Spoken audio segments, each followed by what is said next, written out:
Hello, selamat datang dan kembali lagi kita bersama DJ Max di sini menyinari tengah hari anda dan petang anda. Bersama saya DJ Max di Radio Podcast Astif, sentiasa menyokong aspirasi seni anda. Jadi, di segmen kedua ini, saya ingin bercerita sedikitlah berkenaan dengan cabaran saya semasa melaksanakan tesis ataupun kajian yang bertajuk interpretasi alam dalam kumpulan puisi Lelaki Sunyi Dalam Sembunyi karya Abizai. Sepanjang menjalankan kajian ini, banyak jugalah cabaran yang saya hadapi. Antara cabaran terbesar ialah saya memahami makna tersirat dalam puisi Abizai ini. Macam saya cakap tadilah, saya perlu buka kamus, saya perlu pergi perpustakaan di DBP, Dewan Bahasa Pustaka Cawangan Sabah yang dekat-dekat UMS ini nih.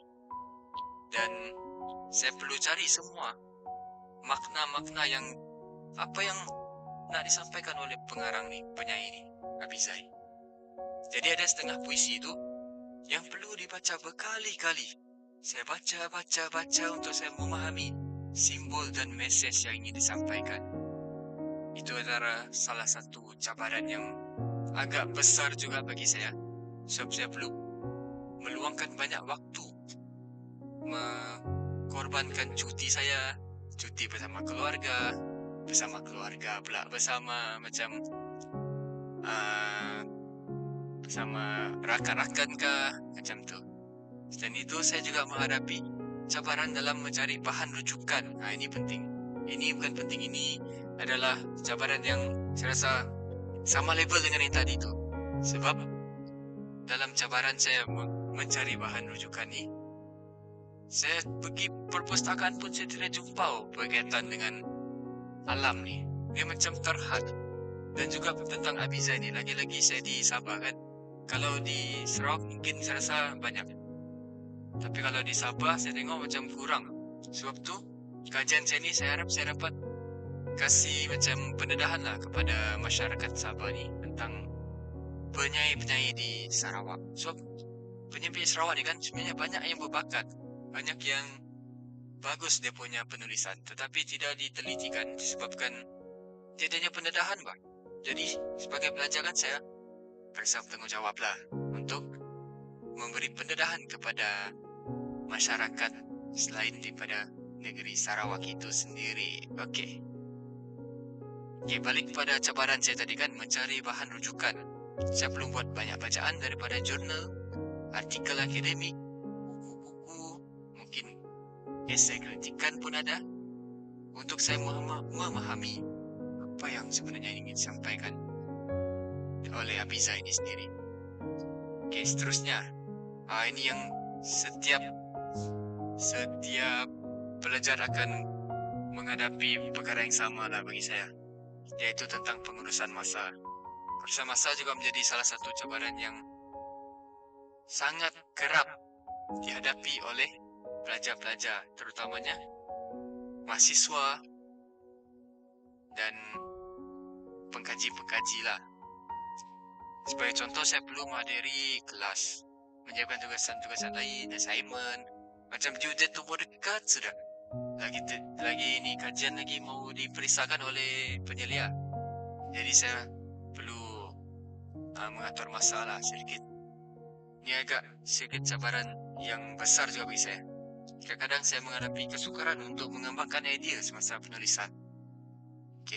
Jadi sebab itu saya perlu jumpa lah penyelia saya. Sebab penyelia ni akan membantu kita. Kita perlu cari dia penyelia untuk mendapatkan ilham ataupun idea baru. Namun begitu, semua cabaran ni banyak mengajar saya tentang kesabaran dan disiplin.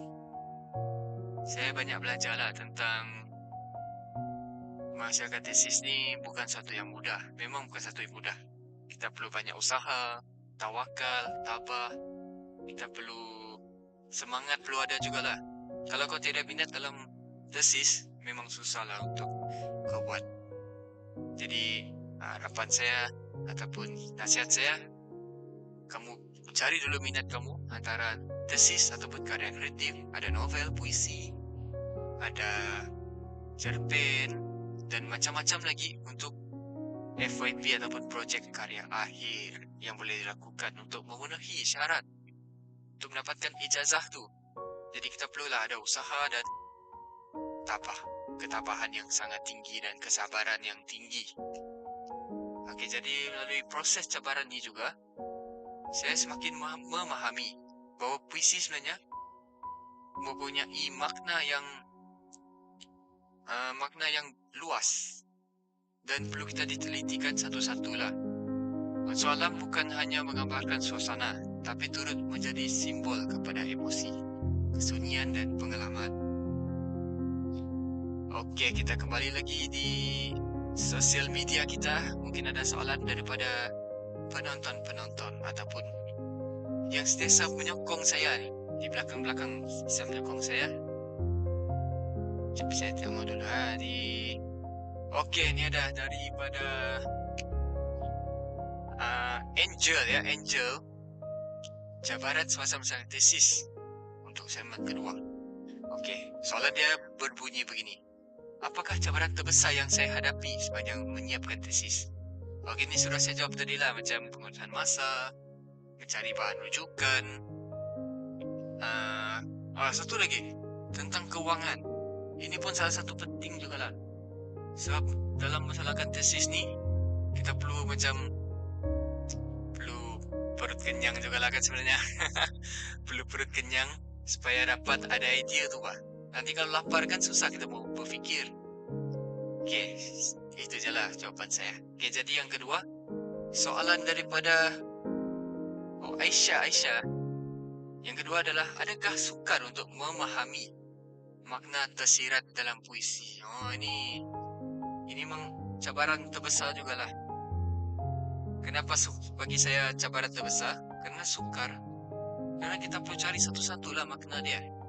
So, penyair sastrawan negeri lagi yang tulis karya beliau memang on top lah orang bilang. Memang akan menggunakan perkataan-perkataan ataupun diksi-diksi yang menarik. Dia tidak straight to the point. Dia perlu ada tersirat dia. Sebab itulah dia dipilih menjadi sastrawan negeri Sarawak yang ke-10 ya guys ya. Okey, seterusnya. Okey, ni soalan yang menarik ni daripada Ainul ya, daripada Ainul. Okey, soalan dia berbunyi begini. Bagaimana anda mengatasi rasa penat dan kurang motivasi? Ini penting juga ni. Sebagai pengkaji, kita perlu ada motivasi dan juga kita perlu lawan rasa penat. Sebab apabila kita rasa penat kan, mesti rasa berat untuk kita fikir, berat untuk kita type, berat untuk kita menulis lah. Jadi cara saya akan macam saya lah. Cara saya akan main game, berkongsi dengan rakan. Sebab saya ada juga rakan seperjuangan tesis saya, ya tidak dilupakan juga. Tanpa kawan-kawan saya rasa saya tidak akan capai di tahap inilah. Dan juga sering-seringlah kamu berkontak dengan parents, mungkin tanya kabar. Serba sedikit akan mengurangkan kamu punya tekanan. So, family is number one kan. Jadi jangan lupalah family kamu yang jauh tu, mungkin bolehlah call, tanya kabar sedikit. Okey, nampaknya di segmen kedua itu saja soalan yang diajukan kepada saya. Dan kita akan berehat sebentar dengan lagu Masa Ini, Masa Nanti dan Masa Indah lainnya. Kembali lagi bersama saya DJ Max, Radio Podcast Astif, sentiasa menyokong aspirasi seni anda.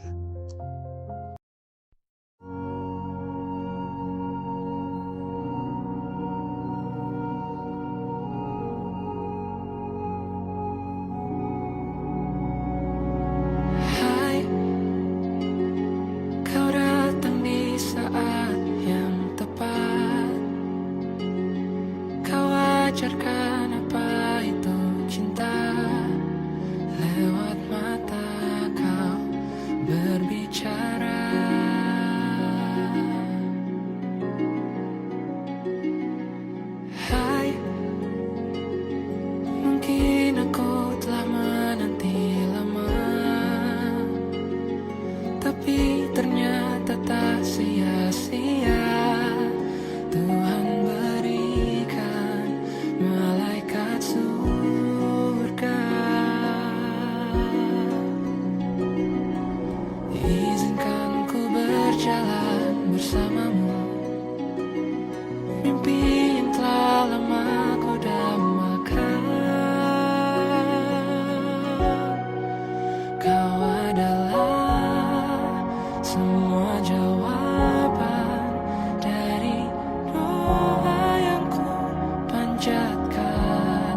mudah ku merasa cukup.